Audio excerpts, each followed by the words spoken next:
বাংলাদেশ জাতীয়তাবাদী দল বিএনপি নামদার ৮ নং পৌর শাখা কর্তৃক আয়োজিত অধ্যক্ষের আলোচনা সভায় মত বিনিময় সভায় সম্মানিত সভাপতি, প্রধান অতিথি এবং বিশেষ অতিথি এবং সম্মানিত ৮ নম্বর ইউনিটের উপস্থিতি, আসসালামু আলাইকুম। আজকের মত বিনিময় সভার মূল বিষয় হচ্ছে আমাদের তারুণ্যের অহংকার বিএনপির ভারপ্রাপ্ত চেয়ারম্যান জনাব তারেক রহমানের ঘোষিত রাষ্ট্র মেরামতের ৩১ দফা। এটা হচ্ছে মূল বিষয়, মেইন ফোকাস। আমাদের মেইন ফোকাস হচ্ছে ৩১ দফা সংস্কার, রাষ্ট্র সংস্কারের আলোচনা। সম্মানিত উপস্থিতি, আপনাদের আমি একটি কথা অবহিত করতে চাই। আমাদের ৮ নং ওয়ার্ড আমাদের পৌরসভার অত্যন্ত প্রাণচাঞ্চল্য এবং অত্যন্ত উৎসাহ উদ্দীপনা এবং বিএনপির একটি ঘাঁটি বলা যায়। আমাদের যে ৮ নম্বর ওয়ার্ড, এটা বিএনপির ঘাঁটি। আপনারা সবাই বিএনপির সাথে পরিচিত এবং রাজনৈতিক নেতৃবৃন্দের সাথে পরিচিত।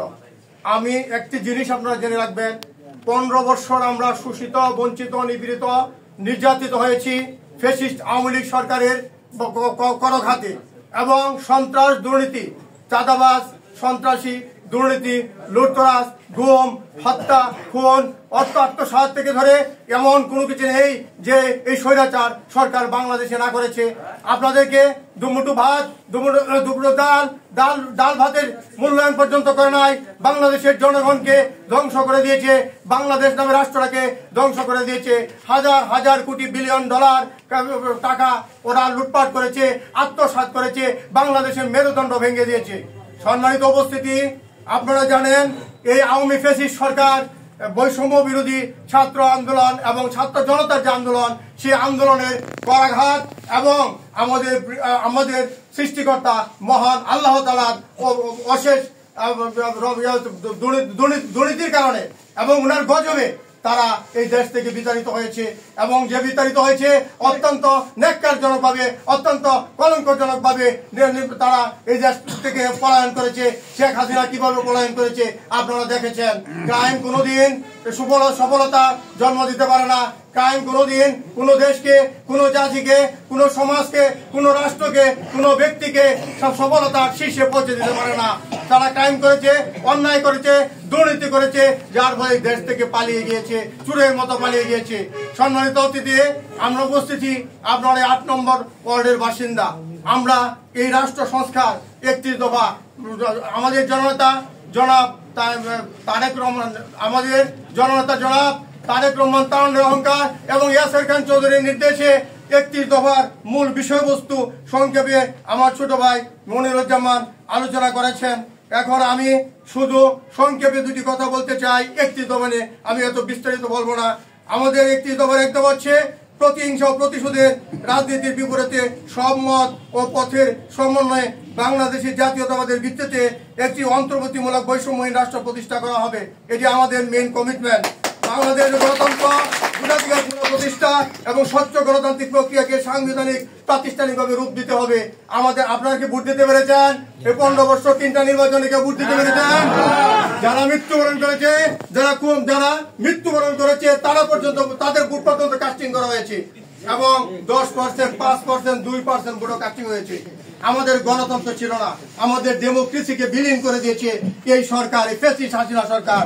সম্মানিত অতিথিবৃন্দ, আপনারা সেই গণতন্ত্র পুনরুদ্ধারের জন্য ভারপ্রাপ্ত চেয়ারম্যান জনাব তারেক রহমান তারুণ্যের অহংকার, উনি সংস্কারের রূপরেখায় ২য় নম্বর স্ট্যান্ডায় উনি আলোচনা করেছেন আমাদের ভোটাধিকার নিয়ে।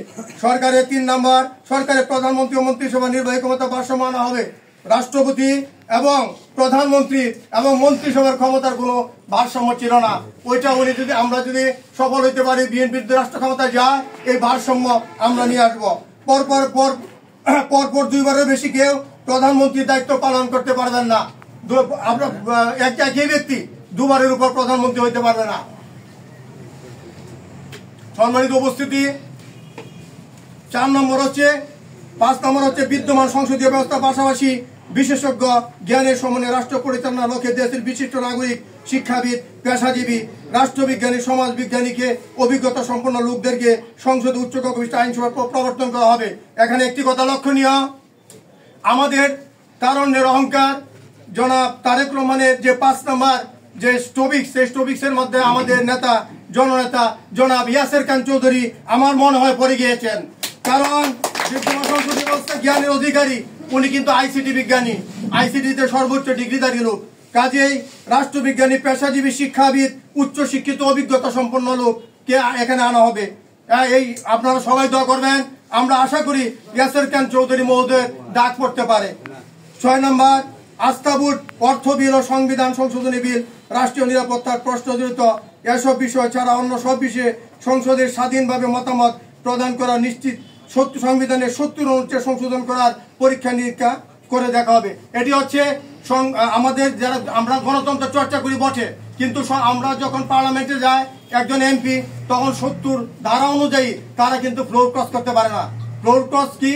দলের বিরুদ্ধে যদি সত্য হয় ভোট দিতে হবে, মিথ্যা হইলে ভোট দিতে হবে, কিন্তু যদি ভোট না দেয় তাহলে তার পদবি থাকবে না। এই আইনটা ছিল, ওইটাকে সংশোধন করে যে যার বাক স্বাধীনতা ফিরিয়ে আনা হয়েছে, যে কোনো এমপি, যে কোনো দলের এমপি তার দলের বিরুদ্ধে কথা বলতে পারবে, সত্য কথা এবং সঠিক কথা তুলে ধরতে পারবে। এখানে এই জিনিসটাকে সংশোধন করা হবে। 5 নম্বর, 6 নম্বর, 7 নম্বর, রাজনৈতিক দলগুলোর মতামত বিশিষ্টদের মধ্যে নিরপেক্ষ গ্রহণযোগ্য ব্যক্তিদের সমন্বয়ে এটি কার্যকরী নির্বাচন কমিশন। নির্বাচন কমিশন কি করেছে আপনারা দেখেছেন?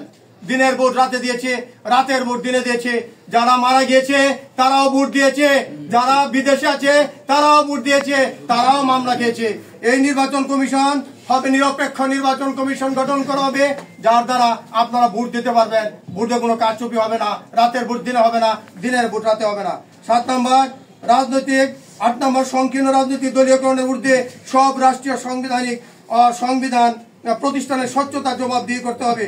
সংকীর্ণ রাজনৈতিক হীনমন্যতার ঊর্ধ্বে উঠে আমরা যাতে সঠিকভাবে রাজনীতি করতে পারি এবং সঠিকভাবে রাজনৈতিক আলোচনা এবং সভা সেমিনার করতে পারি, তার নিশ্চয়তা দেওয়া হয়েছে।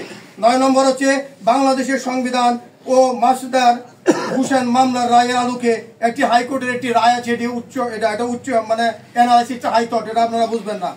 একটা মামলা আছে